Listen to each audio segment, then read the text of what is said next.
কিছু দেখছি। অলরাইট, এগুলো দেখা হয়েছে। আমি মূল পড়া হচ্ছে মাহিন আসতে শুরু করবো। জাস্ট এগুলো সবকিছু দেখানো হয়েছে কিনা জাস্ট এনশিওর করতেছি। এই সবগুলো ক্যারেক্টারিস্টিক্স তোমরা মেবি জানো, একটু দেখে নাও এস ব্লকের ক্যারেক্টারিস্টিক্স বিভিন্ন জায়গায় মানে আমরা পড়ছি কিনা।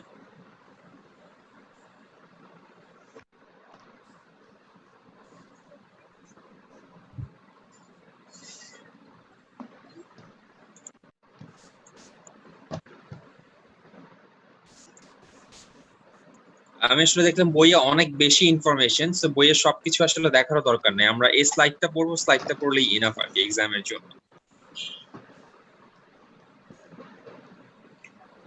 জি ভাইয়া। মেবি এটা মনে হয় বলা হয়নি, রেডিয়াম আর ফ্রান্সিয়াম এই দুইটা হচ্ছে রেডিও অ্যাক্টিভ। এছাড়া বাকিগুলো নরমাল অ্যাটম, শুধুমাত্র লাস্টের দুইটা যেটা রেডিয়াম আর ফ্রান্সিয়াম, এখানে লাস্ট রেডিয়াম, এখানে লাস্টে ফ্রান্সিয়াম, এই দুইটা হচ্ছে রেডিও অ্যাক্টিভ, বাকিগুলো হচ্ছে নরমাল। আচ্ছা আচ্ছা, পিরিয়ডিক টেবিলে কি বেশিরভাগ যে লাস্ট এলিমেন্ট গুলো এগুলো সবগুলো কি রেডিও অ্যাক্টিভ? মানে লাস্ট আসলে ওই রেডিও অ্যাক্টিভ নরমালি যাদের অ্যাটমিক নাম্বার 82 এর উপরে, মেবি 82 না সংখ্যাটা আমার এক্স্যাক্টলি মনে নেই, মেবি 82, তারা সবাই হচ্ছে রেডিও অ্যাক্টিভ। রেডিও অ্যাক্টিভ আসলে একটা এলিমেন্ট কখন হয়? যখন তার নিউক্লিয়াসে অনেক বেশি পজিটিভ চার্জ, অনেক বেশি প্রোটন। হ্যাঁ, তো তখন কি অনেকগুলো প্রোটন তো একসাথে থাকতে পারবে না, এটাই কি নরমাল না? একজন আরেকজনকে রিপালস করবে।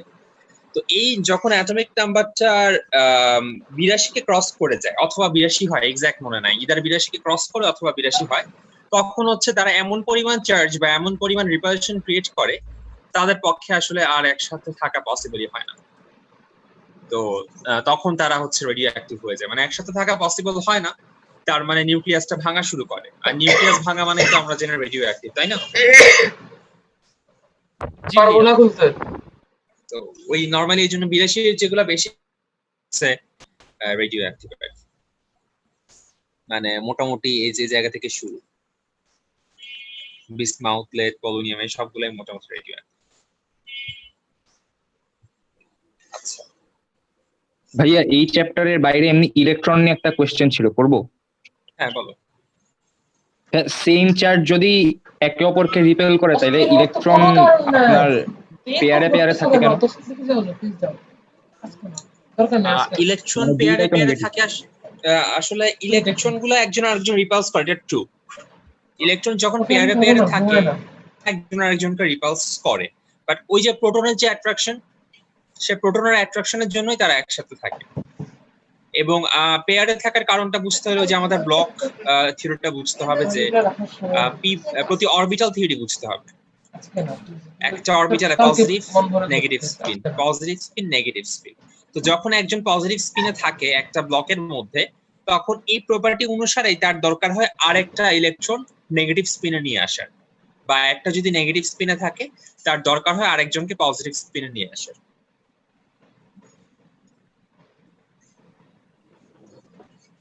বুঝতে পারছো?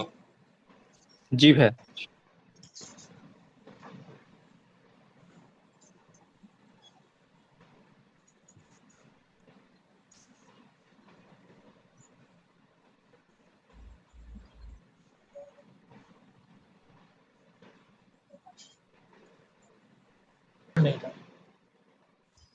আচ্ছা, ইলেকট্রন ক্লাউড ব্যাপারটা কি, আমরা নরমালি ইলেকট্রনের যত অপারেশন করি সবকিছুকে আসলে পার্টিকেল নেচার দিয়েই বর্ণনা করি, তাই না? ইলেকট্রন একটা পার্টিকেল, বাট অ্যাকচুয়ালি ইলেকট্রনের কিন্তু বোথ পার্টিকেল নেচারে থাকে আবার ওয়েভ নেচারে থাকে। তো এখন আমরা আসলে যেভাবে বলি যে ইলেকট্রন গুলো এইভাবে জায়গায় জায়গায় থাকে, ইলেকট্রন গুলো আসলে যেভাবে থাকে এটা কখনো চোখে দেখা যায় না। ইলেকট্রন একটা ক্লাউডের মতো শেপ ধারণ করে থাকে, মানে এই জায়গাটা জুড়ে হয়তো ইলেকট্রন, কারণ তারা এত হাই স্পিডে চলাফেরা করে আমি কখনোই তার পজিশনকে লোকেট করতে পারি না। যেমন ফ্যানকে কি আমরা একটা ওয়েভের মতো বলতে পারি না? এই জায়গা জুড়ে ফ্যানের ওয়েভটা, বিকজ আমি তো কোনো পজিশনে তাকে লোকেট করতে পারবো না, যেহেতু সে কন্টিনিউয়াসলি মুভ করতে থাকে। ইলেকট্রন তার চেয়েও বেশি স্পিডে মুভ করতে থাকে। এই যে ইলেকট্রনটা এই যে জায়গা জুড়ে থাকে, সেই জায়গা রিজিয়নটাকে বলা হয় ইলেকট্রন ক্লাউড। এখন এটা কিভাবে বলা যায়?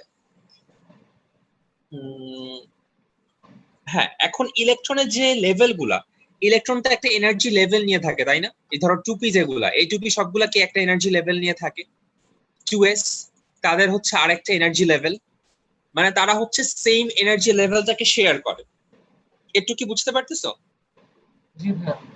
জি ভাইয়া। 2s এর ইলেকট্রন গুলো একটা এনার্জি লেভেল শেয়ার করে। এই এনার্জি লেভেল গুলাকে শেয়ার করার জন্য আচ্ছা আমি তোমাকে একটু সোর্স পাঠিয়ে দিই, আমি আসলে ল্যাঙ্গুয়েজটা ভালো করে বলাচ্ছে।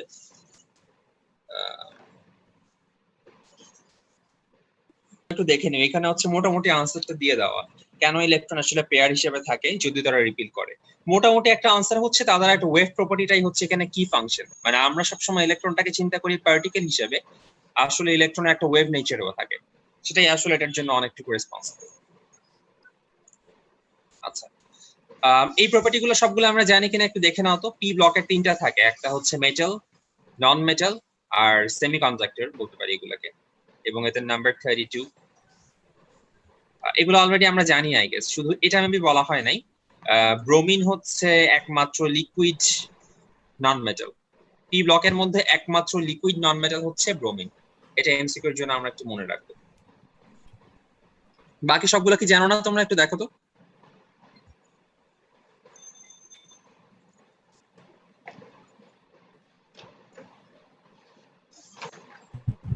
কি পড়াচ্ছেন?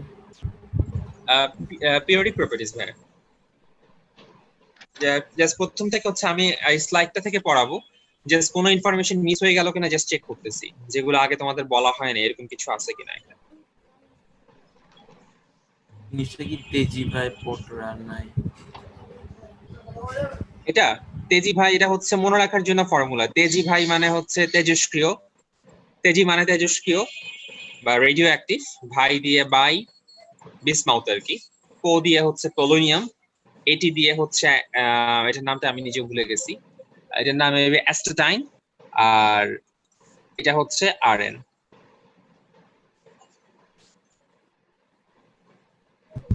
আচ্ছা এগুলো অলরেডি তোমরা জানো তো না?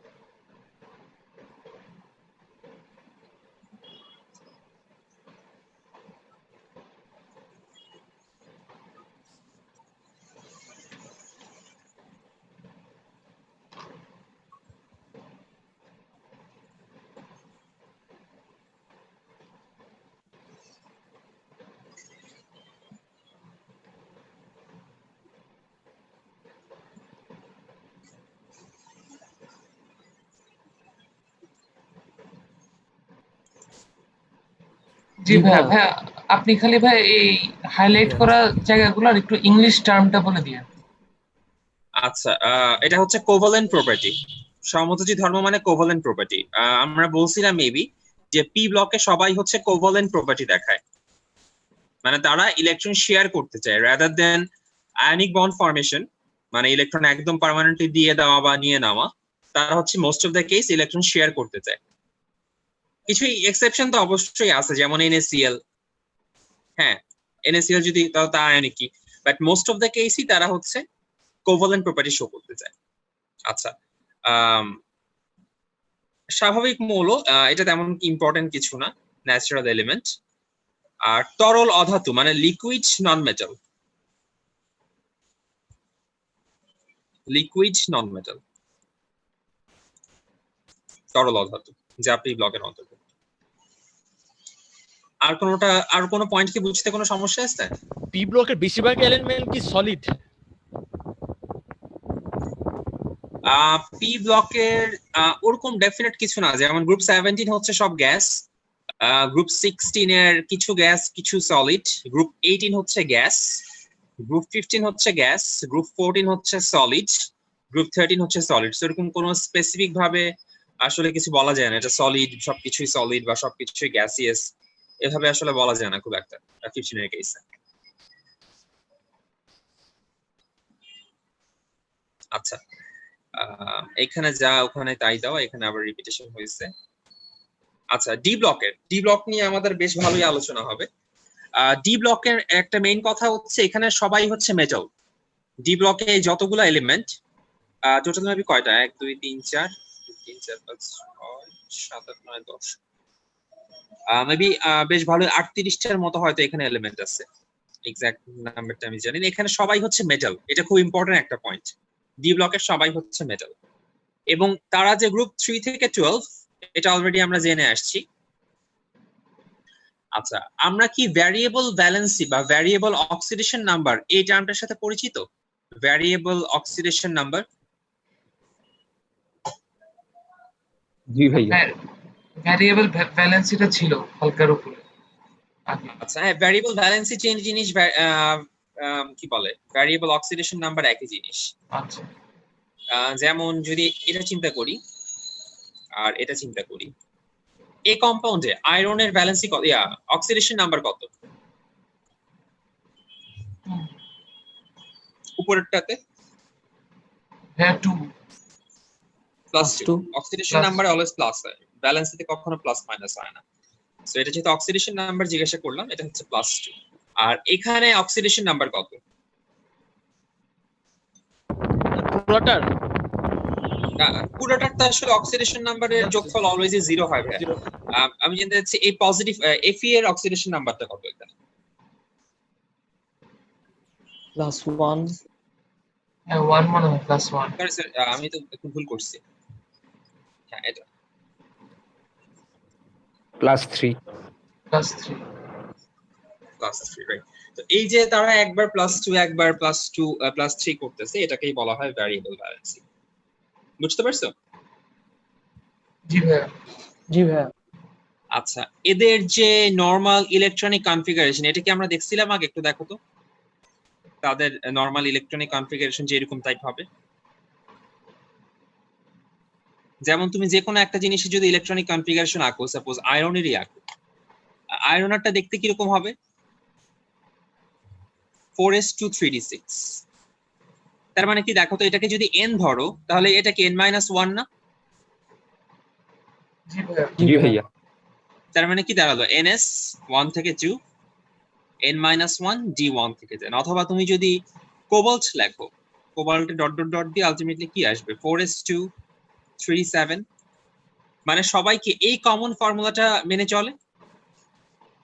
জি ভাইয়া। দ্যাটস ওয়াই এখানে এটা জি ভাইয়া। কমন ইলেকট্রন বিন্যাস বলা হলো, কমন ইলেকট্রনিক কনফিগারেশন। আচ্ছা, আরেকটা খুব ইম্পর্টেন্ট, এই যে এ গ্রুপ 11টা, এখানে দেখো সবাই খুব দামি দামি জিনিস, কপার, সিলভার, গোল্ড। এদেরকে বলা হতো এই এই প্রতিটা জিনিসই কি আমাদের মানে সোসাইটিতে বলো বা যে কোনো সমাজেই বলো বেশ দামি একটা জিনিস। সো এই জন্যই এদেরকে বলা হয় মুদ্রা ধাতু। মানে এদেরকে নরমালি মুদ্রা হিসেবে ইউজ করা হতো আগে বিভিন্ন জায়গাতে, এখন হয়তো ইউজ করা হয় না, এখন তো সব জায়গায় ডলার আর টাকা আর সামথিং। বাট যখন সোসাইটিতে টাকার প্রচলন ছিল না, তখন এদেরকে এই মুদ্রা হিসেবে চালু করা হতো, স্বর্ণ মুদ্রা, রৌপ্য মুদ্রা, এরকম হিসেবে জিনিসগুলা বলা হতো। এবং এটা ইংলিশ হচ্ছে কয়েনেজ মেটালস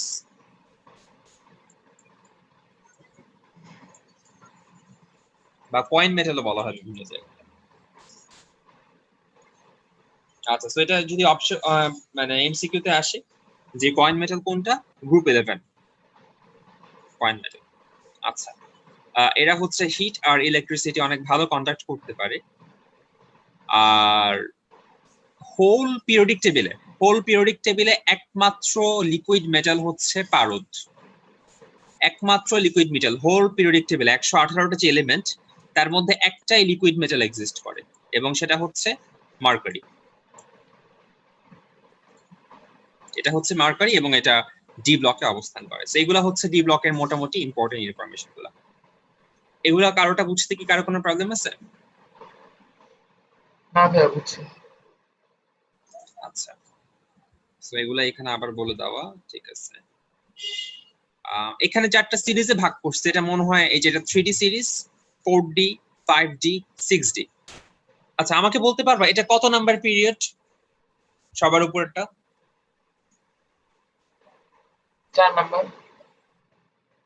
4 নাম্বার, রাইট। এটা কি সবাই বুঝতে পারছে এটা যে 4 নাম্বার পিরিয়ড? জি ভাইয়া। জি ভাইয়া। আচ্ছা, আমি তো মাত্র খেয়াল করলাম পার্টিসিপেট ক্লিক করে। তাহমিদ কোথায় গেল? আচ্ছা ভাইয়া। জি ভাই শুনতে পাচ্ছি ভাই, আমি একটু বাইরে তো, নেট কানেকশনটা স্টেবল না। বাহিরে বলতে? নানুর বাসায় আসছি তো। ও আচ্ছা আচ্ছা আচ্ছা। আম, আচ্ছা সবাই তাহলে বুঝছো, অলরাইট। দেন আমরা আসি এফ ব্লকে। এফ ব্লক নিয়ে আগেই বলছি আমাদের খুব একটা পড়াশোনার দরকার নাই। এই ব্লক নিয়ে পরীক্ষাতে নরমালি খুব একটা কোয়েশ্চেন আসে না। আমরা তারপরে এমসিকিউর জন্য কিছু জিনিস মনে রাখি, তারা হচ্ছে most of the case F ব্লকের সবাই হচ্ছে রেডিও অ্যাক্টিভ, এবং তাদের পজিশন নিয়ে মনে হয় আমরা আগেই আলোচনা করছিলাম, তাই না? তাদের পজিশন হচ্ছে এইটা এবং এটা, বলছিলাম তো মনে হয়, তাই না? জি ভাইয়া জি ভাইয়া। বলছিলেন। আচ্ছা, এদেরকে বলা হয় জি ভাইয়া। ল্যান্থেনাইট এবং এদেরকে বলা হয় অ্যাক্টিনাইট, এবং এদের একটা নাম আছে এফ ব্লকের। নাম কি এদের? ডি ব্লকে যেমন ট্রানজিশন, এফ ব্লকে কি ছিল? Inner transition. Inner transition metal, right. এবং তারা যেহেতু রেডিও অ্যাক্টিভ, দ্যাটস ওয়াই দেখো অ্যাক্টিনয়েড সিরিজের বেশিরভাগে কি নেচারে পাওয়াই যায় না, মানে রেডিও অ্যাক্টিভ জিনিসকে পাওয়া কঠিন হবে স্বাভাবিক, এবং তাদের উপস্থিতির সংখ্যা আসলে খুবই কম নেচারে। আমরা নরমালি এগুলাকে খুব একটা পাই না, এই যে লাস্ট যেটা অ্যাক্টিনয়েড সিরিজ। আচ্ছা, দেন তোমাদের কিছু মুখস্থ করতে বলছিলাম এর আগে, যে এই জিনিসগুলো মুখস্থ রাখবা। ফ্লেম টেস্টের কালার যদি কখনো আসে, ফ্লেম টেস্টের কোনটার কালার কি, এগুলা এমসিকিউ এর জন্য মুখস্থ রাখবা। লিথিয়ামের লাল, সোডিয়ামের সবচেয়ে বেশি ইম্পর্টেন্ট এখানে সোডিয়ামেরটা গোল্ডেন ইয়েলো, আর ক্যালসিয়াম ব্রিক রেড, এটা ইম্পর্টেন্ট। আর স্ট্রোনিয়াম হচ্ছে গাঢ় লাল। এগুলা বেশি ইম্পর্টেন্ট, তারপরে বেটার হয় যত বেশি মনে রাখতে পারো, মানে এই সবগুলা যদি মনে রাখতে পারো তাহলে তো বেস্ট। আচ্ছা, আর এদের যে আয়নাইজেশন এনার্জিটা কেন কম এটা এক্সপ্লেন করছিলাম না?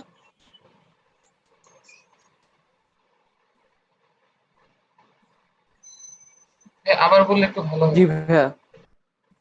আচ্ছা, আয়নাইজেশন এনার্জিটা কি আসলে কেউ বলতে পারো? জি ভাইয়া, এক মল ইলেকট্রন রিলিজ করতে যে এনার্জি লাগে। হ্যাঁ, ইলেকট্রন রিলিজ করতে যে এনার্জি। তো এস ব্লক আসলে কি চায়? ইলেকট্রন রিলিজ করতে চায় নাকি ইলেকট্রন রিসিভ করতে চায়? ভাইয়া রিলিজ করতে চাই। ইলেকট্রন রিলিজ করতে চায়। এখন যে ইলেকট্রন রিলিজ করতে চায়, এটা কি স্বাভাবিক না যে কি বলবো, এটাই তো স্বাভাবিক যে তার থেকে খুব সহজে ইলেকট্রন নিয়ে নেওয়া যাবে, মানে বা তার থেকে ইলেকট্রন নিতে আমার খুব একটা কষ্ট হবে না, এরকম কি হওয়ার কথা না? জি ভাইয়া। আচ্ছা, সো দ্যাটস ওয়াই এখানে ব্যাপারটা হচ্ছে যেহেতু তাদের থেকে ইলেকট্রন নিতে খুব একটা কষ্ট হয় না, এজন্যই এদের আয়নাইজেশন এনার্জিটা হচ্ছে খুবই কম, মানে আমি খুব সহজেই তার থেকে ইলেকট্রন নিয়ে নিতে পারি। জি ভাইয়া। আচ্ছা, great.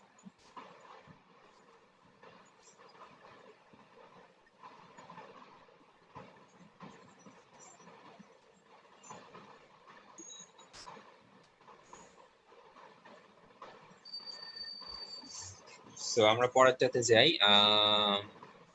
হ্যাঁ, এখান থেকে আমরা মোটামুটি পড়া শুরু করবো। এর আগে এতক্ষণ যা যা বলছে অলরেডি আমাদের জানা ছিল, এই জিনিসগুলো আমরা একটু চেষ্টা করবো, মনে রাখার চেষ্টা করবো। আচ্ছা, হাইড্রেশন এনার্জি কি জিনিস আর ল্যাটিস এনার্জি কি জিনিস, এটা কি আমরা আগের চ্যাপ্টারে পড়ছিলাম? এরকম কিছু মনে পড়ে?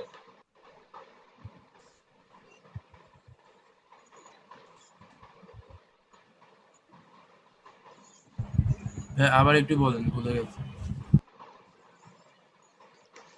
আচ্ছা, এটা কিভাবে বলা যায়? আচ্ছা, সহজ কথায় হচ্ছে যখন একটা জিনিসকে যখন পানিতে দ্রবীভূত হবে বা পানির অণু যখন তাকে ঘিরে ফেলবে, একটা জিনিস সলিউবল হয়ে যাওয়ার মানে কি? আমি যখন বলি সোডিয়াম ক্লোরাইড সলিউবল হয়ে গেল, তার মানেটা আসলে কি? সোডিয়াম ক্লোরাইডের চারপাশে ও 2 ডেল্টা মাইনাস অবস্থান করলো, তাই না? এখানে হাইড্রোজেন, এই ঘটনাটাই তো সলিউবল হওয়া বলে, তাই না? অথবা আমরা বলতে পারি ক্লোরিনের চারপাশে হাইড্রোজেন ঘিরে ফেললো। এই যে সোডিয়াম আর ক্লোরিন পানির মধ্যে যে ঢুকে গেল, এই ঘটনাটা ঘটতেছে, এই ঘটনাটাকে বলা হয় হচ্ছে হাইড্রেশন। এবং তার জন্য যে পরিমাণ এনার্জি প্রয়োজন হয় সেটাকে বলা হয় হাইড্রেশন এনার্জি। আমার কথাটা কি বুঝছো নাকি আরেকবার বলবো? আরেকবার একটু রিপিট করা যাবে? হ্যাঁ, শিওর। এই যে সোডিয়ামের আশেপাশে অক্সিজেন অণুগুলোর মানে স্থান নিল, অথবা ক্লোরিনের আশেপাশে যে হাইড্রোজেন অণুগুলা পরমাণুগুলা বা আয়নগুলা স্থান নিল, মানে সোডিয়াম আর ক্লোরিনকে পানির এগুলো যে ঘিরে ফেললো, এই ঘটনাটাকেই বলা হচ্ছে হাইড্রেশন। এবং তার জন্য যেই পরিমাণ এনার্জি প্রয়োজন হয় সেটাকে বলা হয় হাইড্রেশন এনার্জি। এই হাইড্রেশন এনার্জি মানে ডিসলভের জন্য অনেক মানে মানে ইফেক্ট করে, ডিসলভিং করার জন্য মেটাল কম্পাউন্ড গুলো। হ্যাঁ, ডিসলভের জন্য ইফেক্ট করবে। মানে হাইড্রেশন মানে কি ডিসলভ হয়ে যাওয়া, তার মানে হাইড্রেশনের জন্য যে এনার্জি সেটাই তো আসলে কোনো কিছু সলিবল হবে কি হবে না সেটাকে ঠিক করবে।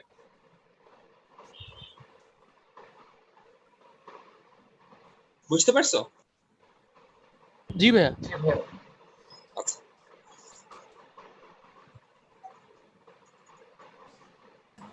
এই জিনিসগুলো তো আমাদের বইয়ে নাই।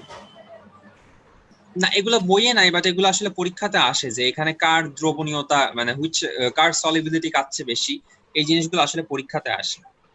এই জন্যই আসলে বইয়ে সবকিছু মানে সব বইয়ে সবকিছু থাকে না, কোনো না কোনো বই অবশ্যই আছে হয়তো। তো আমাদের তো আসলে সব বই পড়া সম্ভব না, তাই আমরা এই স্লাইডে মোটামুটি সব বই থেকে মোটামুটি সব টপিকই নিয়ে আসা হয়েছে। তবে ওই পরীক্ষায় এটা আসে, পরীক্ষার এমসিকিউ তে দেখলে দেখবা যে which of the following has more solubility, magnesium carbonate আর ক্যালসিয়াম কার্বনেট অপশনে দিয়ে দিবে। তখন আমাদের যদি না জানি যে কোনটা কার, তাহলে পরীক্ষা আনসার করা ঝামেলা হয়ে যায়। তবে ইন কেস তোমার ধরো জানো না, হ্যাঁ তোমাকে ধরো একটা গ্রুপের 4টা দিয়ে দিল, বেরিয়াম, ম্যাগনেসিয়াম, ক্যালসিয়াম আর স্ট্রোনিয়াম, এই 4টার কোন একটা কার্বনেট দিয়ে দিল সাপোজ। তোমাকে জিজ্ঞাসা করা হলো এদের মধ্যে কার সলিবিলিটি বেশি, এবং তুমি আনসার জানো না। তুমি 50-50 চান্স নিয়ে আল্লাহর নামে এই বেরিলিয়াম অথবা স্ট্রোনিয়াম মানে প্রথমটা অথবা শেষটা এই দুটোর একটা দাগায় দিবা। কারণটা কি তোমরা বুঝতে পারতেছো কেন এটা বললাম? মানে কোন একটা সিকোয়েন্স দিয়ে তো যাবে, তাই না? হয়তো উপর থেকে নিচে বাড়বে সলিবিলিটি, অথবা উপর থেকে নিচে কমবে সলিবিলিটি, এছাড়া তার কোনো উপায় নেই। আমার কথাটা কি বুঝতেছো? জি ভাইয়া। তো এখন তো আমরা শিখেই নিব, সমস্যা নাই, আমরা আশা করি পারবো পরীক্ষা হলে। বাট ইন কেস মনে না থাকে, ভুলে গেছি হয়তো সিরিয়ালটা কি, এটা আগে ছিল, এখানে কি গ্রেটার সাইন নাকি সব লেস সাইন, মনে করো পরীক্ষা হলে মনে নাই, কি করব আমি? তখন হচ্ছে যদি দেখো একদমই সুযোগ নাই কোনো কিছু করার, লাস্ট মোমেন্ট, যেহেতু কোনো নেগেটিভ মার্কিং নাই, তো এই দুইটার একটার মধ্যে দাগাই দিবা আল্লাহর নামে, তাও 50-50 চান্স থাকে তোমার হয়ে যাওয়ার। এই আর কি। যে কোনো কেসেই মানে পিরিয়ডিক টেবিল রিলেটেড যে কোনো কেসেই এরকম একই গ্রুপের 4টা থাকলে প্রথমটা অথবা শেষটা এই দুটো একটা দাগাবা, অথবা একই পিরিয়ডের 4টা থাকলে প্রথমটা অথবা শেষটা এরকম কিছু একটা দাগাই দিবা। তবে ইলেকট্রন অ্যাফিনিটির কেসে একটু অন্যরকম হয় ব্যাপারটা, সেখানে আসলে সিকোয়েন্সটা মেনটেন করে না, আমরা পরে দেখবো সেটা। আচ্ছা, আমরা আশা করি ওইদিকে আমাদের যাওয়া লাগবে না, আমাদের পরীক্ষা হলে এমনি আনসারটা জানবো আমরা আশা করি। তো এইখানে আমরা সিকোয়েন্সটা মনে রাখবো, গ্রুপ 1 এর কেসে অথবা গ্রুপ 2 এর কেসে যতই উপর থেকে নিচের দিকে যাবে তাদের হাইড্রেশন ততই কমতে থাকবে, যত উপর থেকে নিচে যাবে তাদের হাইড্রেশন ততই কমতে থাকবে। এবং তার কারণটা কি? তার কারণ হচ্ছে আয়নের সাইজটা inversely proportional to hydration. Size of the ion is inversely proportional to hydration. তো চিন্তা করো যতই উপর থেকে নিচে যাবে সাইজ কি বাড়বে নাকি কমবে? হ্যাঁ পারবে। পারবে। বাড়বে, রাইট। সো দ্যাটস ওয়াই আমরা এভাবে করবো, এটাকে মনে রাখবো আর কি। আরেকটা কথা, আয়নের চার্জ হচ্ছে যত বেশি হবে হাইড্রেশন তত বেশি হবে।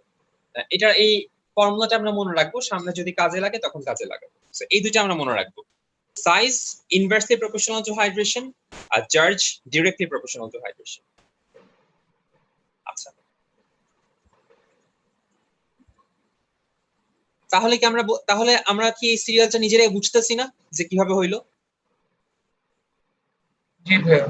উপর জি ভাইয়া। থেকে যতই নিচে নামতেছে তার এই যে সলিবিলিটি কমে যাচ্ছে, মানে হাইড্রেশন কমতেছে, মানে সলিবিলিটি কমে যাচ্ছে, এটাই।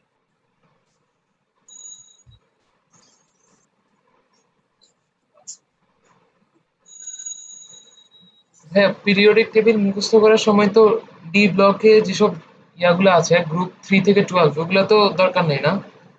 3 থেকে 12 এর শুধু ফার্স্ট পিরিয়ডটা মুখস্থ রাখবা, মানে স্ক্যান্ডিয়াম, টাইটেনিয়াম থেকে জিঙ্ক পর্যন্ত, বাকিগুলো দরকার নেই। আচ্ছা। ভাইয়া ডায়াগোনাল এলিমেন্ট আসলে ডায়াগোনাল এলিমেন্টে তোমার মুখস্থ করার দরকার নেই ভাই, মানে এগুলো থেকে নরমালি ডায়াগোনাল এলিমেন্টের কোশ্চেন আসে না। এই যে এই পার্ট গুলো থেকে নরমালি কোশ্চেন আসে না ডায়াগোনাল এলিমেন্টের। আসলে পি ব্লক থেকে আসে, most of the case P block থেকে আসে অথবা এস ব্লক থেকে আসে। নরমালি ডি ব্লক থেকে এখন পর্যন্ত আমি দেখি নাই কোনো ডায়াগোনাল এলিমেন্টের কোশ্চেন। আর ভাই এই যে এখানে জিগজ্যাগ লাইনটার ওগুলো তো মেটাল না, লেফট সাইডের গুলা?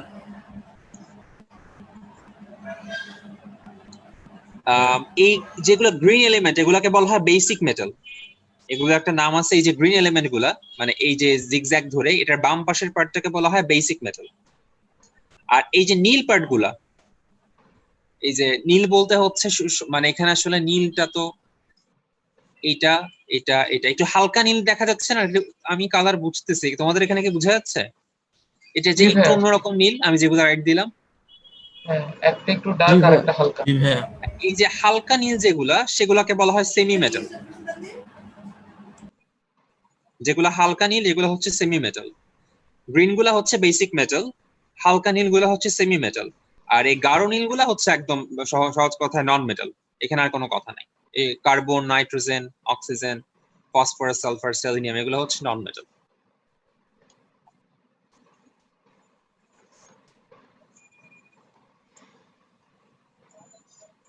আচ্ছা, ওই জানিছিলাম আমরা, হ্যাঁ। সো তার মানে এই যে এই জিনিসগুলা, এগুলা কি তাহলে আমাদের মুখস্থ করার দরকার আছে?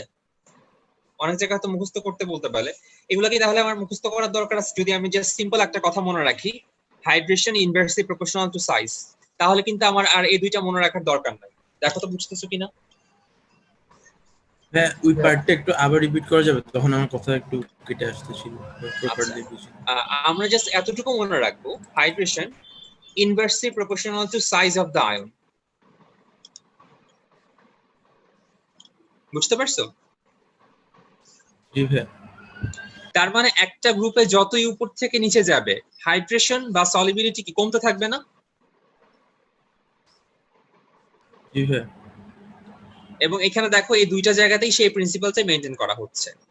যে কোনো গ্রুপ 2 এর সালফেট বলো অথবা গ্রুপ 2 এর কার্বনেট বলো, দুইটা জায়গাতেই কিন্তু একই প্রিন্সিপাল মেনটেন করা হচ্ছে। যতই উপর থেকে নিচে যাচ্ছে তার সলিবিলিটি কমে যাচ্ছে, সলিবিলিটি কমে যাচ্ছে। তো আমাদের এটা মুখস্থ করার দরকার নাই যদি আমরা জাস্ট এই সিম্পল জিনিসটা মনে রাখি, hydration inversely proportional to solubility, size আর কি, সরি সাইজ। হাইড্রেশন আর সলিবিলিটি তো একই জিনিসই। এটা কি ক্লিয়ার নাকি আরেকবার বলবো? ক্লিয়ার ভাইয়া। ক্লিয়ার ভাইয়া। তবে হাইড্রোক্সাইডটা হচ্ছে উল্টা। গ্রুপ 2 এর আমরা কার্বনেট দেখলাম, ঠিক আছে, সালফেটটা দেখলাম, ঠিক আছে, বাট এই যদি হাইড্রোক্সাইলের কথা বলা হয় বা হাইড্রোক্সাইডের কথা বলা হয়, তখন সে অন্য প্রপার্টি অবলম্বন করে, মানে উল্টা একদম। নর্মাল কেসে যেটা, যে কোনো হাইড্রোক্সাইডের জন্য সে হচ্ছে উল্টা কাহিনী ধরবে, মানে তখন হচ্ছে যতই নিচের দিকে যাবে তার এই সলিবিলিটি ততই বাড়তে থাকবে। জাস্ট এটা মনে রাখলেই হবে যে হাইড্রোক্সাইডটা হচ্ছে উল্টা। তাহলে এইগুলো যদি মনে রাখি, এখান থেকে নরমালি একটা এমসিকিউ মাঝে মাঝে চলে আসে। সো এই জিনিসগুলো মনে রাখলে এমসিকিউ তে কোনো প্রবলেম হবে না আশা করা আছে। ঠিক আছে।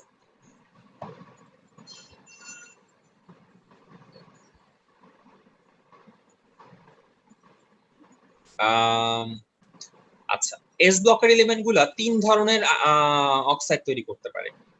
একটা অলরেডি আমরা নরমালি জানি, সাধারণ অক্সাইড। এটা হচ্ছে নরমালি আমরা যেগুলো জানি, নরমাল প্রিন্সিপাল মেইনটেইন করে চলে। পার অক্সাইড মানে যেখানে অক্সিজেনের অক্সিডেশন নাম্বার হচ্ছে -1, আর সুপার অক্সাইড যেখানে অক্সিজেনের অক্সিডেশন নাম্বার হচ্ছে -12। তাহলে সাধারণ কোনটা, যেটা আমরা নরমালি জানি -2 অলওয়েজ হয়। পার অক্সাইড কোনগুলো, যেখানে একটু অ্যাবনর্মাল, তার অক্সিডেশন নাম্বার এখানে -1, আর super oxide super abnormal, like সেখানে তার অক্সিডেশন নাম্বার -12। এগুলো নিয়ে কি কোনো কনফিউশন আছে আর? আচ্ছা ভাইয়া, পার অক্সাইড আর সুপার অক্সাইড যে মানে বন্ডিংটা হয়, এটা কি ধরনের বন্ড বলা হয় এগুলোকে?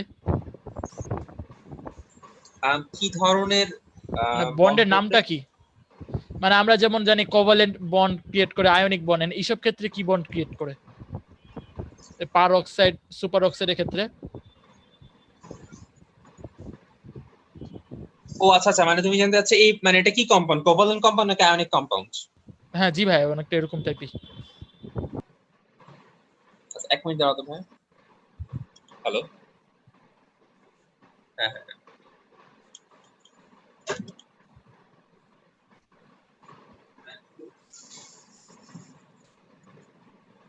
পার অক্সাইড আর সুপার অক্সাইড মানে আচ্ছা হ্যাঁ, বন্ডটা এগুলো হচ্ছে নরমালের মতোই, কোনো চেঞ্জ নাই। মানে নরমালি যেমন এগুলো আয়নিক কম্পাউন্ড, এটা আয়নিক কম্পাউন্ড, এটা আয়নিক কম্পাউন্ড।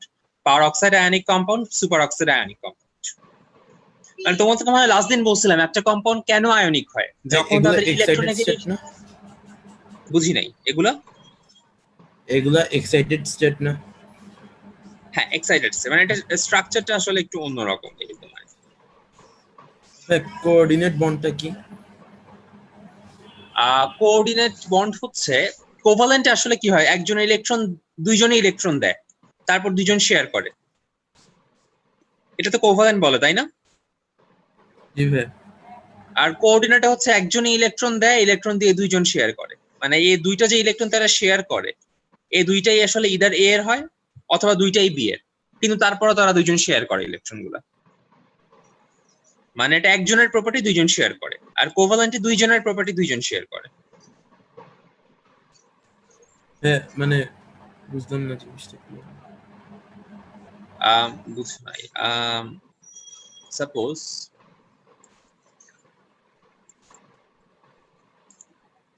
NH3 যে কম্পাউন্ডটা, হ্যাঁ NH3 যে এই যে NH3, আমরা NH3 থেকে কোন আয়ন ফর্ম হয়, আমরা কি পড়ছিলাম কখনো অ্যামোনিয়া থেকে কোন আয়ন পাওয়া যায়? এক মিনিট। কোভালেন্টটা হ্যাঁ NH3 তো কোভালেন্ট বন্ড, ঠিক আছে, বাট NH3 থেকে কোন আয়ন ফরমেশনের ব্যাপার কি আমরা দেখছি কখনো? NH3 থেকে কোন আয়ন পাওয়া যায়? NH4+। NH4+, right. এই NH3 থেকে NH4+টা কিভাবে পাওয়া যায়, কোনো আইডিয়া আছে? মানে এটা কি আসলে কি হচ্ছে এখানে, আয়নটা কিভাবে ফর্ম হচ্ছে?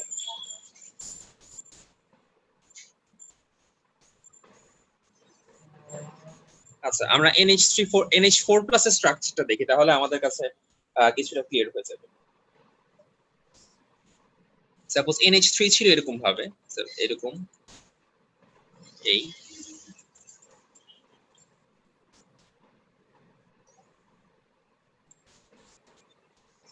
এটা তো NH3 তাই না? জি ভাই। আচ্ছা, এইখানে নাইট্রোজেনের একটা লোন পেয়ার থাকে না? জি ভাই। এই লোন পেয়ারটা যখন একটা H+ শেয়ার করে, একটা H+ এর কয়টা ইলেকট্রন থাকে? একটা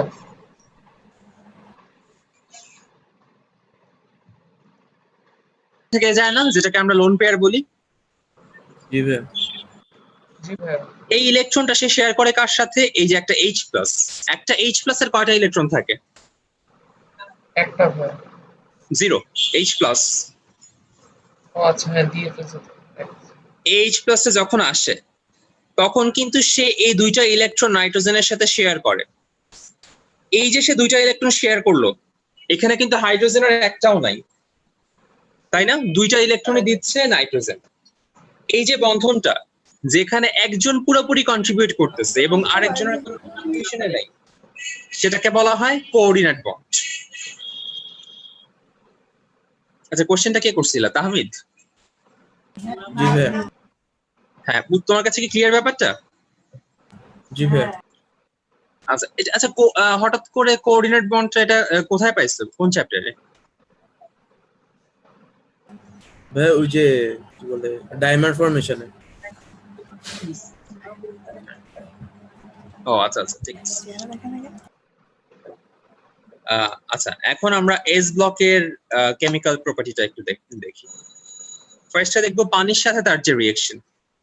তো এস ব্লকের দুইটা গ্রুপ আমরা জানি, গ্রুপ 1 আর গ্রুপ 2। বদরুলকে রেকর্ডিং এর পারমিশনটা দিবেন, আমার নেট ভালো না। আচ্ছা, বদরুল আসছে এখন? জি ভাই আসছে। আচ্ছা, পানির সাথে বিক্রিয়া দেখাচ্ছি আমরা। আচ্ছা, ঠিক আছে। সো পানির সাথে যদি বিক্রিয়া হয়, তারা হাইড্রোক্সাইড ফর্ম করবে অথবা অক্সাইড ফর্ম করবে। গ্রুপ 1 এবং গ্রুপ 2 যখন পানির সাথে বিক্রিয়া করবে, তখন হাইড্রোক্সাইড অথবা অক্সাইড ফর্ম করবে। তবে গ্রুপ 2 আসলে খুব একটা সহজে বিক্রিয়া করতে চায় না। গ্রুপ 2 কে যদি আমি বিক্রিয়া করাতে চাই, তাকে একটু হাই টেম্পারেচার দিতে হয়। মানে গ্রুপ 1 যত সহজে বিক্রিয়া করে, গ্রুপ 2 ততটা সহজে বিক্রিয়া করে না, তবে আরেকটু কঠিনে করে। মানে আরেকটু টেম্পারেচার তাকে যদি প্রোভাইড করা হয়, তখন সে বিক্রিয়াটা দেয়। এমনি বিক্রিয়াটা খুব সিম্পল, জাস্ট হাইড্রোক্সাইড অথবা অক্সাইড ফর্ম করবে। আচ্ছা, গ্রেট। এখন নাইট্রেট গুলা কিরকম হয়? গ্রুপ 1 এর নাইট্রেট হতে পারে, গ্রুপ 2 এর নাইট্রেট হতে পারে। কে কিরকম প্রপার্টি দেয়, এখানে আমরা মূলত দেখব তাদের ভাঙনটা কিভাবে ঘটে। গ্রুপ 1 এর এলিমেন্ট গুলা কিভাবে ভাঙে, অথবা গ্রুপ 2 এর নাইট্রেট গুলা কিভাবে ভাঙে, ভাঙলে কি কি জিনিস আমরা পাই, সেটা দেখব। তো গ্রুপ 1 এর নাইট্রেটকে যখন ভাঙা হয়, তখন আমরা নাইট্রাইট পাবো এবং অক্সিজেন পাবো। তাহলে এখানে একটা কোশ্চেন আসে, নাইট্রেট কি জিনিস আর নাইট্রাইট কি জিনিস? মাহিন কি বলতে পারবা, নাইট্রেট কোনটা আর নাইট্রাইট কোনটা?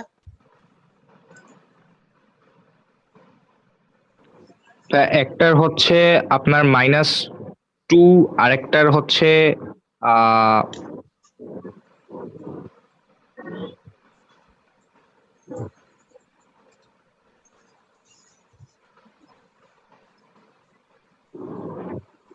হ্যাঁ, আরেকটা?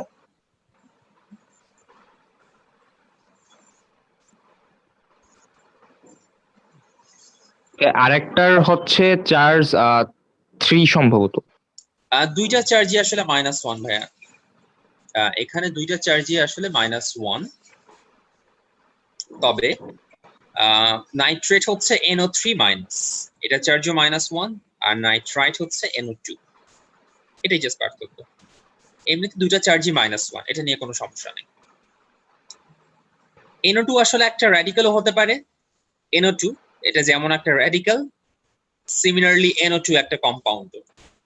যখন NO2 কম্পাউন্ড, মানে যখন NO2 চার্জলেস, তখন আমরা তাকে বলি নাইট্রোজেন।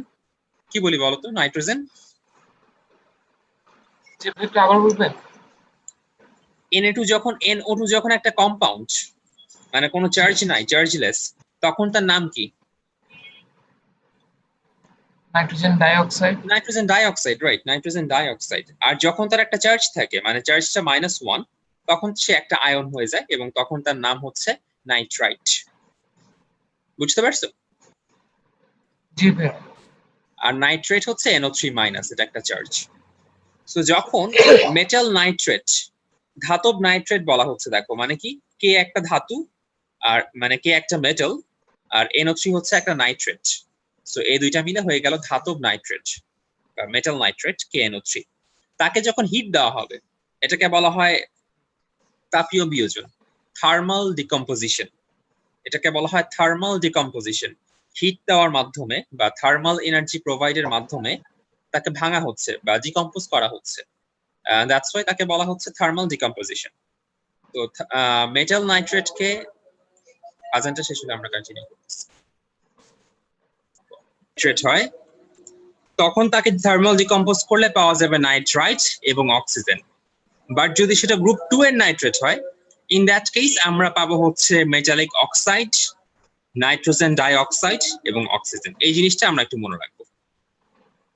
আমরা নাইট্রেট দেখলাম, আমরা আস্তে আস্তে শুধু নাইট্রেট না, আমরা নাইট্রেট দেখবো, আমরা কার্বনেট দেখবো, এই দুইটা জিনিসই আমরা মূলত দেখবো কে কিভাবে ভাঙতেছে আসলে। আচ্ছা, নাইট্রেট নিয়ে কি কারো কোনো কনফিউশন আছে গ্রুপ 1 অথবা 2 এর? নাই।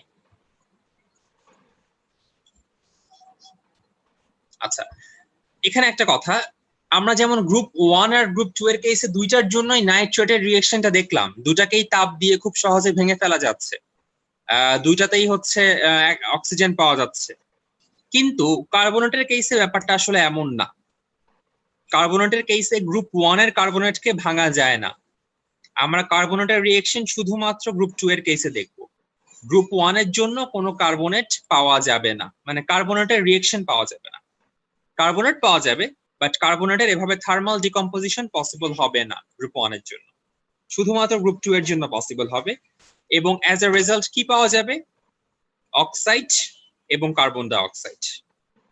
মানে যেই মেটালের কার্বনেট সেই মেটালের অক্সাইড পাওয়া যাবে এবং কার্বন ডাই অক্সাইড পাওয়া যাবে। এই রিঅ্যাকশনটা তো মেবি তোমরা ছোটবেলা থেকে দেখে আসতেছো, খুব ফেমাস একটা রিঅ্যাকশন, ক্যালসিয়াম কার্বনেট। এটা মেবি আমরা ফার্স্ট দেখছি রিভার্সিবল ইরিভার্সিবল রিঅ্যাকশন, মেবি তোমরা দেখছিলা, তাই না?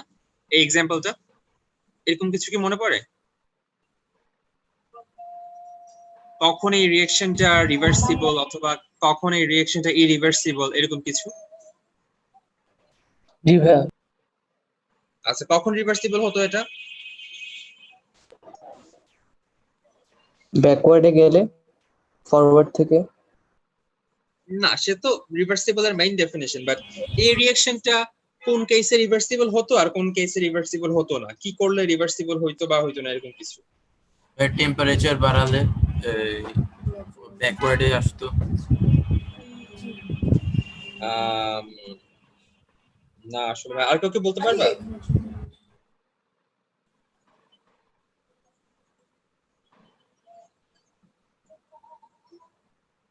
হ্যাঁ, এক্সোথার্মিক হলে মেবি, জানি না। না না না ভাই, এটা যদি একটা কন্টেইনারে রাখা হতো, কন্টেইনারে যদি ঢাকনা দিয়ে দেওয়া হতো, ঢাকনা দিয়ে দেওয়া হলে রিভার্সিবল, আর ঢাকনা না দেওয়া হলে তো এই কার্বন ডাই অক্সাইড উড়ে চলে যাবে, তখন তো সেটা রিভার্সিবল হয় না, তখন ইরিভার্সিবল হয়। এরকম কিছু পড়ছিলাম না আমরা? না ভাইয়া। কিন্তু জিনিসটা আমাদের বইয়ে ছিল না, 19 আমাদের বইয়ে ছিল না। ও আচ্ছা আচ্ছা, সরি সরি সরি। আচ্ছা, তাহলে এখন একটু জেনে রাখো, যদি আমি ঢাকনা দিয়ে রাখি তাহলেই না কার্বন ডাই অক্সাইড থাকবে, তখনই না রিভার্সিবল হতে পারবে। যদি আমি ঢাকনা না দেই তাহলে কি কার্বন ডাই অক্সাইডটা উড়ে চলে যাবে না? জি ইন ভাইয়া। দ্যাট কেস তো রিভার্সিবল হওয়ার কোনো চান্সই নাই, কারণ কার্বন ডাই অক্সাইড না থাকলে এটা আর পিছাবে কেমনে, তাই না? হ্যাঁ, এটাই আর জি কি, ভাই। এটা রিভার্সিবল ইরিভার্সিবল হওয়ার কন্ডিশন। আচ্ছা, এটা এখনকার জন্য ইম্পর্টেন্ট না। আচ্ছা, সো আমরা নাইট্রেট আর কার্বনেট এই রিঅ্যাকশন নিয়ে তো কারো কোনো কনফিউশন নাই, তাই না? না ভাইয়া। আচ্ছা, এটা তোমরা একটু রিডিং পড়ো তো। আচ্ছা, একটা বলে দেই, ই মানে হচ্ছে এখানে বোঝাচ্ছে আয়োনাইজেশন এনার্জি। ই মানে হচ্ছে আয়োনাইজেশন এনার্জি।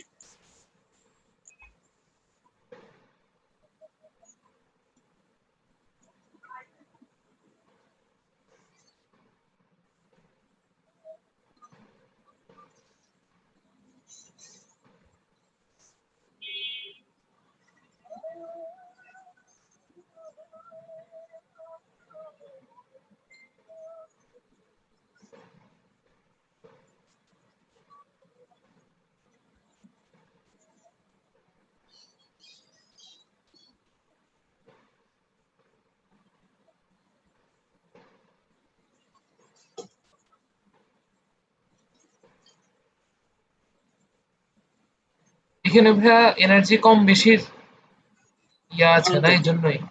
আচ্ছা, কারণটা হচ্ছে চিন্তা করে দেখো, যখন সে একটা ইলেকট্রন দিয়ে দেওয়ার আগে তার অবস্থাটা কি রকম?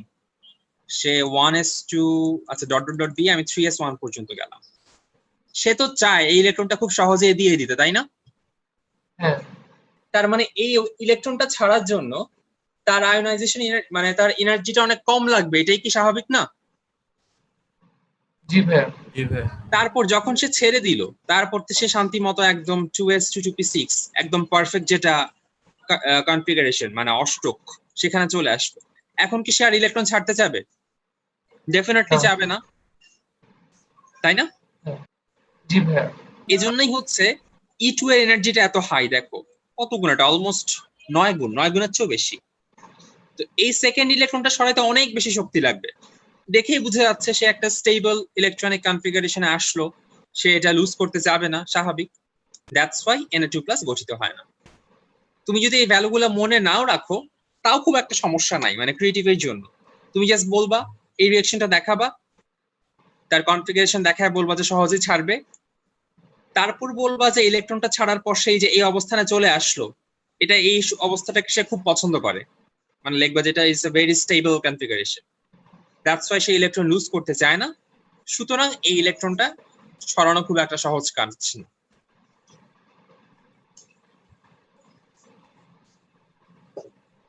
বুঝছি ভাইয়া। আচ্ছা, Al2O3 এটা মেবি আমরা দেখছি ভালো করেই, তাই না?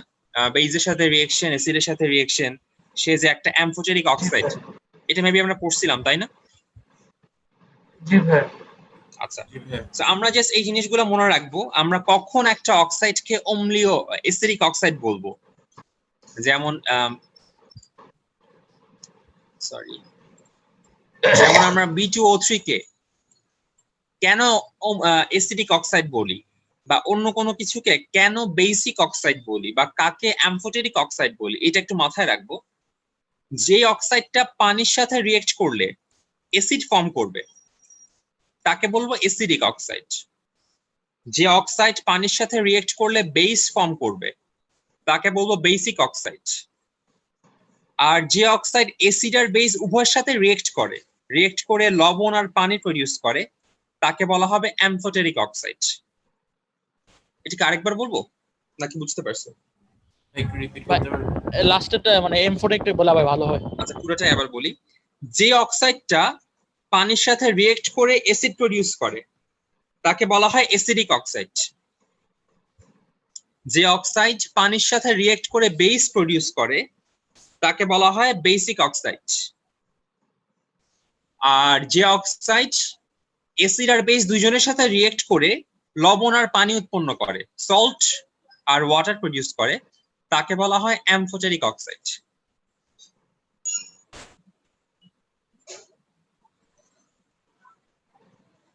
বেসিক অক্সাইডের একটা एग्जांपल দাও, যে বেসিক আর এমফোটেনিক মানে অক্সাইডের একটা एग्जांपल। আচ্ছা হ্যাঁ, অ্যামফোটেরিক অক্সাইডের এক্সাম্পল তো Al2O3, এটাই তো অ্যামফোটেরিক অক্সাইডের এক্সাম্পল। এই যে আমরা যে দেখছিলাম না রিঅ্যাকশন গুলা, যে Al2O3 যে পানির অ্যাসিডের সাথে রিয়েক্ট করে আবার বেসের সাথে রিয়েক্ট করে, এই যে এই দুটো রিঅ্যাকশন একটু দেখো ভাইয়া, এটা দেখে বোঝা যায় কিনা দেখো তো।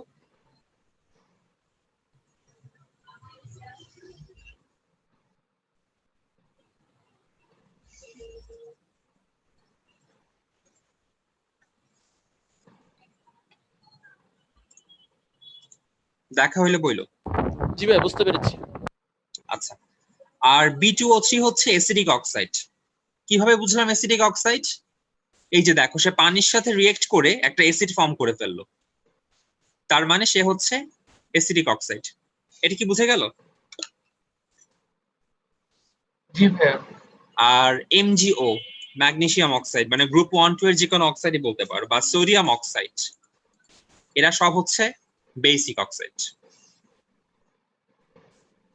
সো অ্যাসিডিক, বেসিক আর অ্যামফোটেরিক, এই তিনটা অক্সাইড নিয়ে কারো কোনো কনফিউশন থাকলে এখন বলতে পারো, অথবা বুঝছো কিনা। বদরুল কি বুঝছো তিনটাই? জি ভাইয়া বুঝছি। মাহিন?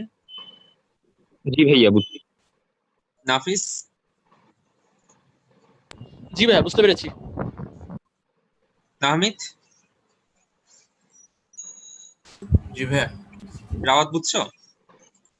জি ভাইয়া বুঝছি। আচ্ছা, আম আচ্ছা, আমরা ডাইমার মনোমার কেন ফর্ম করে একটা নিয়ে কথা বলছিলাম নাকি? যদি নাও বলে থাকি, এটার যে কস্ট, মানে কেন AlCl3, যদি কোশ্চেন এরকম আসে যে why AlCl3 ফর্মস ডাইমার, অনেক কিছুতে ফর্ম করে না, AlCl3 কেন ফর্ম করবে, এরকম যদি কোনো কোশ্চেন আসে, ইন দ্যাট কেস আমরা এই তিনটা পয়েন্ট মনে রাখবো। তার চার্জ ডেনসিটি বেশি,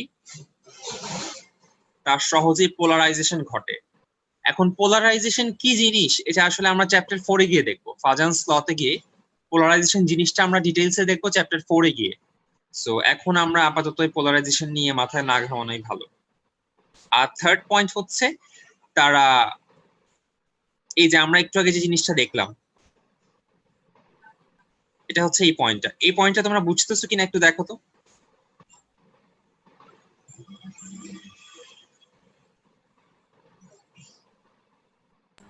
হ্যাঁ, সমযোজী বন্ধন মানে কি? কোভালেন্ট বন্ড না? বুঝি নাই। সমযোজী বন্ধন। হ্যাঁ, সমযোজী মানে কোভালেন্ট, এখানে কিন্তু সন্নিবেশ সমযোজী মানে হচ্ছে কোঅর্ডিনেট। হ্যাঁ, বুঝলাম না ভাই পয়েন্টটা।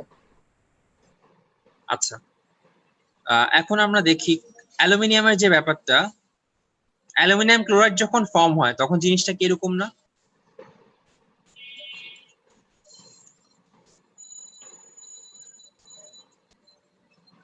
এটা তো অ্যালুমিনিয়াম ক্লোরাইড নাকি? জি ভাই। জি ভাইয়া। আচ্ছা, এখন ক্লোরিন করে কি, নর্মাল একটা যে ক্লোরিন, নর্মাল ক্লোরিন আর কি এরকম অবস্থায় থাকে, এটাই তো নর্মাল ক্লোরিন নাকি? জি ভাই। জি ভাইয়া। ক্লোরিন করে কি, তার দুইটা ইলেকট্রন, এই যে একটা যে কোনো একটা লোন পেয়ার অ্যালুমিনিয়ামকে দিয়ে দেয়। ক্লোরিন তার যে কোনো একটা লোন পেয়ার অ্যালুমিনিয়ামকে দিয়ে দেয়। দুইটা লোন পেয়ার দুইটা অ্যালুমিনিয়ামকে যখন দিয়ে দিচ্ছে, এই যে কোঅর্ডিনেট সাইনটা হচ্ছে বা কোঅর্ডিনেট বন্ডটা হচ্ছে এভাবে অ্যারো সাইন দিয়ে দেখানো হয়। এখানে অ্যারো সাইন দেওয়ার অর্থটা কি, এখানে একটা কোঅর্ডিনেট বন্ড ফর্ম হচ্ছে এবং ডিরেকশন দিয়ে বোঝাচ্ছে কে কাকে ইলেকট্রন দিচ্ছে। এখানে ক্লোরিনটা অ্যালুমিনিয়ামের সাথে ইলেকট্রন শেয়ার করতেছে এবং এখানে ক্লোরিনটা দিচ্ছে আর অ্যালুমিনিয়াম নিচ্ছে। দ্যাটস ওয়াই অ্যারো সাইনটা ক্লোরিন থেকে অ্যালুমিনিয়ামের দিকে। এখানে ক্লোরিনটা আসে এবং এসে তার লোন পেয়ারটাকে এদিকে ঠেলে দেয়, তারপর তারা দুইজন ইলেকট্রন শেয়ার করে। এখন কি অ্যালুমিনিয়ামের লাস্ট ছিল 8টা ইলেকট্রন হয়ে গেল না? জি জি ভাইয়া। ভাই। এবং এই বন্ধনটাকে একটা কোঅর্ডিনেট বন্ড, তার অক্টেট ফিড হলো এই পয়েন্টটাই হচ্ছে এখানে লেখা। এখন দেখো তো 3 নাম্বারটা বোঝা যায় কিনা।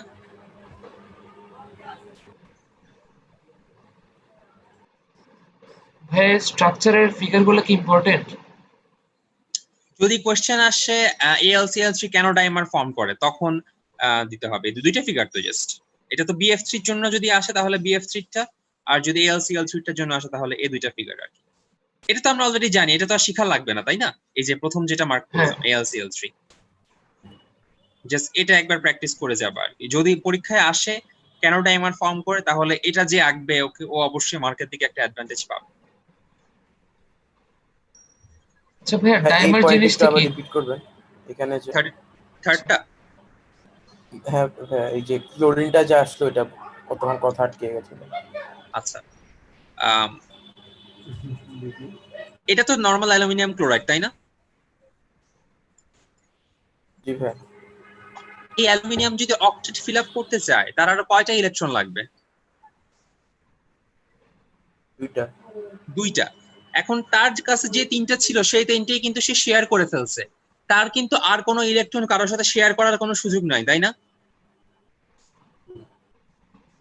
মানে অ্যালুমিনিয়ামের ইলেকট্রনিক কনফিগারেশনটা কিরকম, ব্লা ব্লা ব্লা ব্লা ব্লা, এখানে হচ্ছে 3p3 নাকি? জি ভাই। সরি, 3s2 3p1, ভুল বললাম, 3s2 3p1। আচ্ছা, 3টা ছিল, 3টে সে শেয়ার করে ফেলছে। এখন সামহাউ সে যদি অক্টেট ফিল আপ করতে চায়, এখন তার হচ্ছে কারো কাছ থেকে ভিক্ষা নিতে হবে, মানে কেউ যে তাকে পুরোপুরি দিয়ে দিবে। আর এই ক্লোরিনটা এই দাতার ভূমিকা অবতীর্ণ হয়। এই ক্লোরিন হচ্ছে অ্যালুমিনিয়ামকে 2টা ইলেকট্রনই দিয়ে দেয়, অ্যারোসাইন দিয়ে বোঝাচ্ছে। তার মানে এখন অ্যালুমিনিয়ামের কি লাস্ট ছিল 8টা ইলেকট্রন হয়ে গেল না? জি ভাইয়া। এই কথাটাই হচ্ছে এখানে বোঝানো তো ভাই এখানে কোঅর্ডিনেট বন্ড কিভাবে ফর্ম করে? এই যে ক্লোরিন যে তার দুইটা ইলেকট্রন অ্যালুমিনিয়ামকে দিয়ে দিল, কোঅর্ডিনেট মানে কি, একজন পুরোপুরি দিবে, মানে একজন দুইটাই দিবে আর একজন কিছুই দিবে না, এটাকে কোঅর্ডিনেট বলে না? হ্যাঁ ভাইয়া বুঝছি। সো এখানে যেহেতু ক্লোরিন দিয়ে দিচ্ছে, দ্যাটস হোয়াই এটাকে আমরা বলতেছি। এটা কি ক্লিয়ার তাহলে?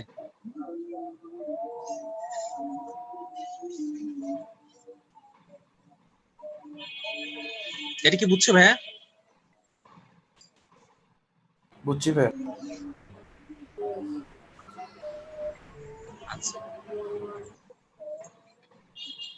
হ্যাঁ, ডাইমার জিনিসটা কি আবার বলবেন? মানে দুইটা মলিকিউল দিয়ে যে ইয়াটা ডাইমার হচ্ছে দুইটা মনোমার যখন পলিমারটা। যুক্ত হবে, যে অ্যালুমিনিয়াম ক্লোরাইড, এরকম দুইটা অ্যালুমিনিয়াম ক্লোরাইড যখন যুক্ত হয়ে একটা আলাদা অণু ফর্ম করবে, মানে AlCl3 আর AlCl3 মিলে যদি আমি 2AlCl3 বলি, তখন সেটা ডাইমার না, তখন জাস্ট দুইটা মনোমার একসাথে আসছে। ডাইমার তখন হবে যখন তারা আলাদা একটা অণু ফর্ম করবে, আলাদা একটা মলিকিউলার স্ট্রাকচার ফর্ম করবে। সেটা কি রকম? দুইটা এল মিলে Al2 আর 6টা Cl মিলে Cl6, এটা হচ্ছে ডাইমার। মানে দুইটা মনোমার মিলে একসাথে মিক্স হয়ে নতুন একটা কম্পাউন্ড ফর্ম করবে। আচ্ছা ভাই, ডাইমারটা কি ল্যাবরেটরিতে মানে আলাদা প্রডিউস করে নাকি এটা ন্যাচারালি প্রডিউস হয়? ন্যাচারালি হয়, এটা ন্যাচারালি হয়।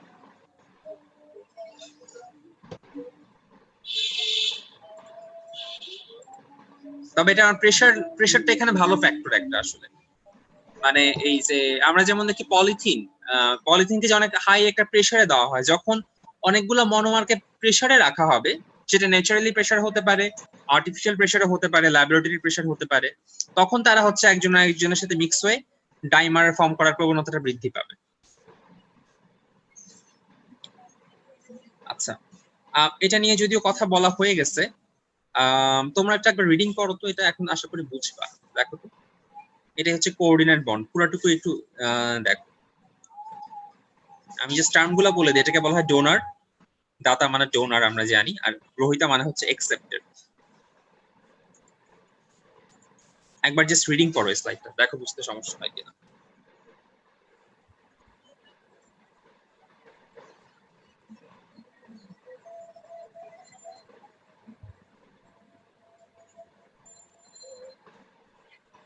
বলতেছিলাম কোঅর্ডিনেট বন্ড নিয়ে, যেখানে হচ্ছে একজন পুরোপুরি দিবে আর একজন কিছুই দিবে না। নর্মাল কোভালেন্টে যেটা হয়, একজন দেয় আর একজনও দেয়, তারপর দুইজন দুইটা শেয়ার করে। আর কোঅর্ডিনেট কোভালেন্ট কি, সবগুলা ইলেকট্রনই, পুরো ইলেকট্রন পেয়ারটাই হচ্ছে একজন থেকেই আসে, আরেকজন কিছুই দেয় না, কিন্তু দুইজনই তা ইকুয়ালি শেয়ার করে। বুঝতে পারছো? জি ভাই। ইটস লাইক এমন যদি হয়, সাপোজ কিভাবে বলা যায়, ঘরে ধরো একজন আর্নিং মেম্বার, হ্যাঁ ধরো একটা কাপল নতুন নিউলি ম্যারিড, তারা দুইজন একসাথে থাকে, ঘরে হচ্ছে আর্নিং মেম্বার একজন, হ্যাঁ আরেকজন কোনো কাজই করে না, সারাদিন বসেই থাকে বাসায়, আর কোনো কাজ করে না, অ্যাবসলিউটলি নো কাজ। আরেকজন সবকিছু করে, এই খাবার আনে, রান্না বান্না করে, তারপর হচ্ছে বাইরে থেকে খাবার নিয়ে আসে, ইনকাম করে, আরেকজন সবকিছু করে। এটা হচ্ছে সহজ কথায় বলতে পারো একটা কোঅর্ডিনেট বন্ডের এক্সাম্পল। এখানে একজন হচ্ছে পুরোপুরি সবকিছু দিচ্ছে, আরেকজন কিছুই দিচ্ছে না। আর এমন যদি হয় একজন এক একটা কাজ করে, একজন বাইরের কাজ করে আর্নিং করে, আরেকজন বাসার কাজ করে রান্না বান্না করে ওর সামথিং বাসার ব্যাপারগুলো দেখে, তখন সেটা হচ্ছে একটা কোভালেন্ট বন্ড। একজন কিছু করতেছে আরেকজন কিছু করতেছে। আর একজন যদি পুরোটুকুই করে আরেকজন কিছুই না করে, তখন আমরা সেটাকে বলবো কোঅর্ডিনেট বন্ড। অ্যানালজিটা কি বুঝতে পারছো? জি ভাইয়া। আচ্ছা, এখন যে দিচ্ছে, যেই সাপ্লাই করতেছে ইলেকট্রনটা, দুইটা ইলেকট্রন যে দিচ্ছে তাকে বলা হয় ডোনার অ্যাটম। এবং অ্যালুমিনিয়াম ক্লোরাইডের কেসে ডোনারটা কি আমাকে বলতে পারবা বদরুল? ক্লোরিন হচ্ছে ডোনার, রাইট। আর যে রিসিভ করতেছে মানে এখানে অ্যালুমিনিয়াম, সে হচ্ছে অ্যাকসেপ্টর অ্যাটম। এবং আমরা সাইন জিনিসটা ইয়ে করলাম, আমরা ডোনার থেকে অ্যাকসেপ্টরের দিকে আমরা অ্যারো সাইন দিয়ে এক্সপ্রেস করব এই কোঅর্ডিনেট বন্ড। সো এখানে যে একটা এক্সাম্পল দেখতে পাচ্ছি NH3, এই যে এটা হচ্ছে ডোনার, আর BF3 হচ্ছে অ্যাকসেপ্টর। তো এই দুইজন মিলে একটা কম্পাউন্ড ফর্ম করে যার নাম হচ্ছে অ্যামোনিয়া বোরন ট্রাইফ্লোরাইড। তো এখানে অ্যামোনিয়া হচ্ছে ডোনার আর BF3 হচ্ছে অ্যাকসেপ্টর। দ্যাটস ওয়াই এখান থেকে এখান বরাবর একটা ডট দিয়ে এক্সপ্রেস করা হবে।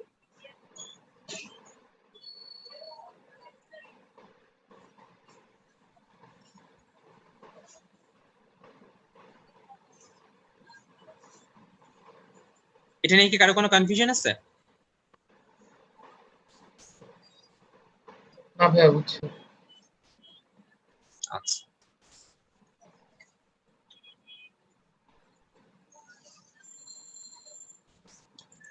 এখন আমরা একটা 2 নাম্বারের কোয়েশ্চেন, মানে এখানে 2-1 নাম্বারের কোয়েশ্চেন গুলো বেশ ভালোভাবে দিয়ে দেওয়া। কোয়েশ্চেন হতে পারে সাবলিমেশন টার্মটার সাথে তো আমরা পরিচিত, তাই না? চ্যাপ্টার 2 তে মেবি দেখছিলাম। জি ভাইয়া।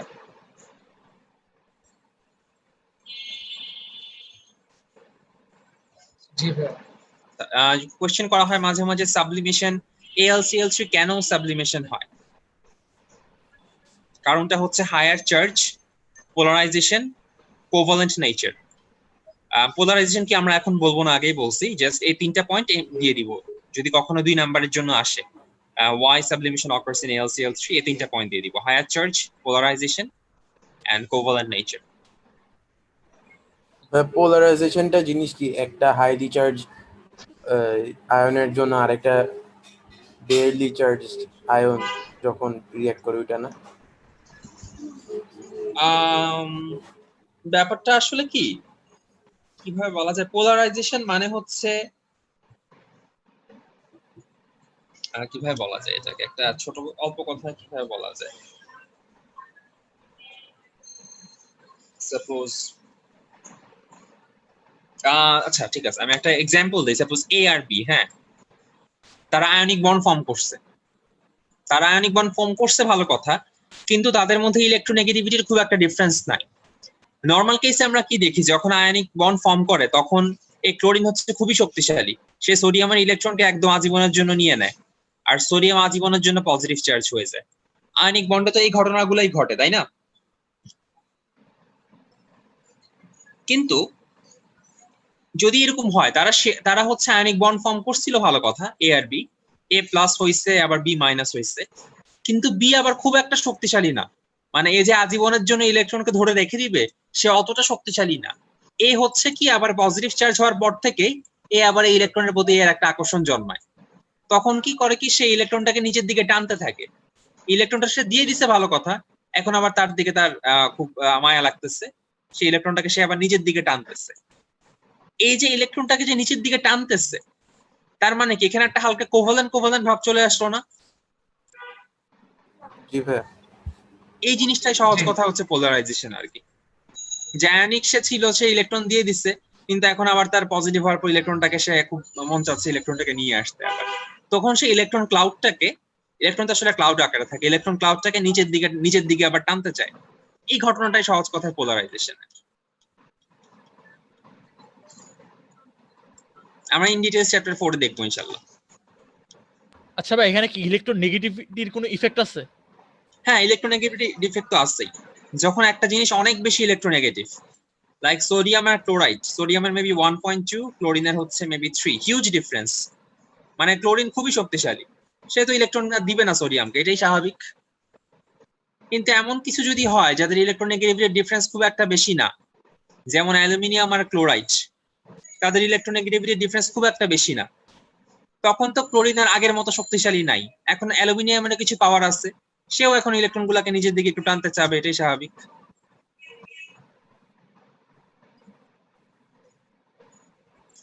বুঝছো? জি ভাইয়া। আচ্ছা, পি ব্লকের এলিমেন্ট গুলা আমরা একটু দেখি। স্বাভাবিক অবস্থায় CO2 গ্যাস হলো, SiO2 কঠিন কেন? আচ্ছা, এখানে আমরা পলিমারের একটা এক্সাম্পল দেখব। Carbon die oxide normally polymer form করে না, মানে এই কার্বন ডাই অক্সাইড আকারেই থাকে। এটা একটা কোভালেন্ট বন্ড, সো তার মধ্যে একটা ভ্যান ডার ওয়ালস ফোর্স থাকে, যেটা বেশ দুর্বল একটা ফোর্স।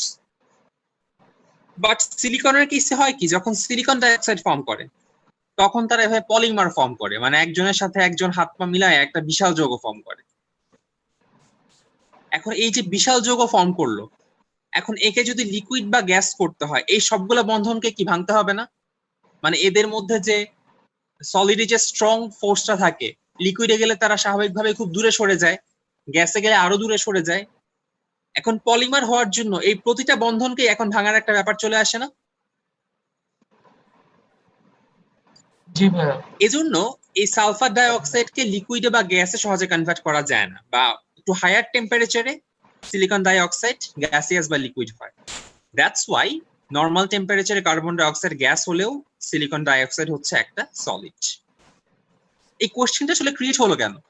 মানে এরকম তো দুনিয়াতে হাজার হাজার সলিড কম্পাউন্ড আছে, আবার হাজার হাজার গ্যাস আছে, তা আমি কার্বন আর সিলিকন নিয়ে এই কথাটা কেন ঘাটলাম?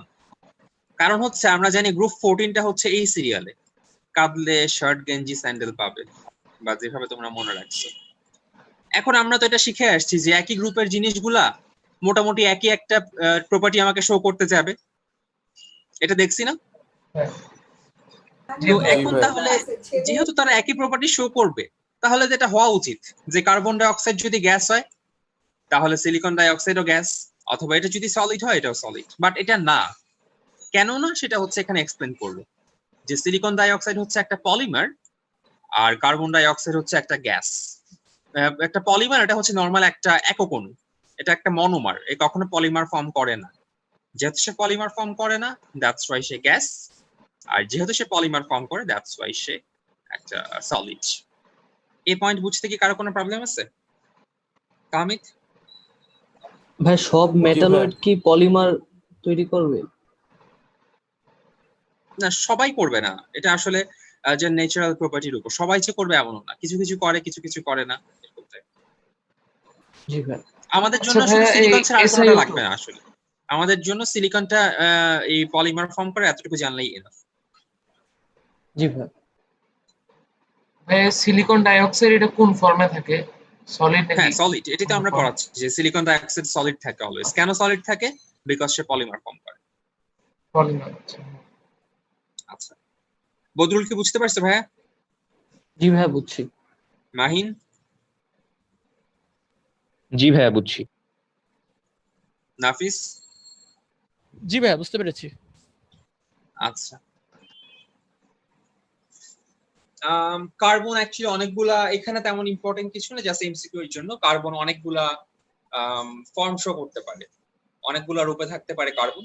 এর মধ্যে কিছু এক্সাম্পল হচ্ছে ডায়মন্ড আর গ্রাফাইট। এটা জাস্ট একটা এমসিকিউ এর জন্য, এটা তেমন কিছু ইম্পর্টেন্ট না। তবে এখানে একটা জিনিস আমাদের জেনে রাখা ভালো, ডায়মন্ডের যে হাইব্রিডাইজেশন সেটা হচ্ছে sp3। হাইব্রিডাইজেশন কি আমরা পরে জানবো, আপাতত জেনে রাখি। এটার হাইব্রিডাইজেশন হচ্ছে sp3, এটা একটা এমসিকিউ এর জন্য মুখস্থ রাখবা।